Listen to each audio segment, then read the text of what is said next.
Tired of dealing with annoying flies, fruit flies, and gnats in your home? The Zevo Flying Insect Trap is your ultimate solution. Don't wait. Check out the link in the video description now to get your Zevo Flying Insect Trap on Amazon and enjoy a bug-free home today.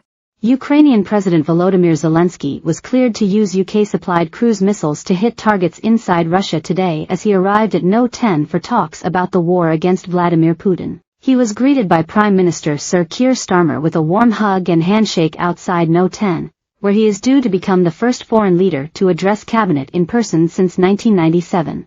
Earlier John Healey had said that the UK would continue to fund weapons for Ukraine until the end of the decade at least, and gave tacit approval for Storm Shadow cruise missiles to be used to hit targets within Russia itself. He told BBC Radio 4's Today program, "We're providing weapons to Ukraine for their defense of their sovereign country. And that does not preclude them hitting targets in Russia. But that must be done by the Ukrainians. It must be done within the parameters and the bounds of international humanitarian law."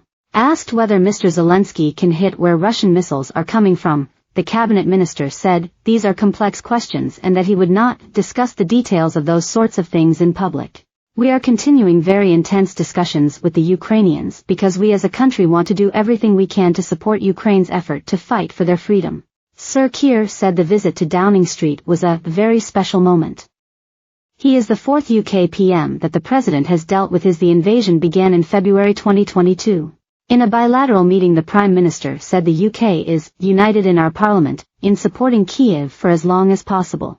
"It's a very special moment for us to reiterate our support for you and the Ukrainian people in the fight against Russian aggression and to have this opportunity to confirm again our resolve to stand with you. So thank you so much for accepting the invitation," Sir Keir said. The Ukrainian president will be the first official visitor to Downing Street under Sir Keir's premiership, and the first foreign leader to address the cabinet in person since U.S. President Bill Clinton in 1997. He is expected to brief ministers about the situation in Ukraine and the need to expand Europe's defense industrial base, as well as agreeing a £3.5 billion defense export finance deal with Sir Keir. Speaking to the BBC ahead of the meeting, Mr. Zelensky said he needed strong support from Sir Keir and would push for permission to use British long-range missiles against targets in Russia, particularly locations from which Russian forces were attacking civilian targets in Ukraine. During last week's NATO summit, Sir Keir suggested Ukraine would be able to use the missiles against Russian targets, but Downing Street later backtracked, saying government policy on the use of the long-range Storm Shadow missiles had not changed.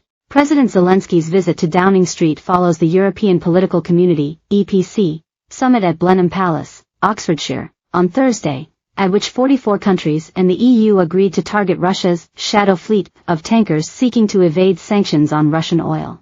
The group of around 600 vessels carries 1.7 million barrels of oil per day, providing funds for Moscow's war effort while also allegedly acting as listening stations or transporting weapons for Russia.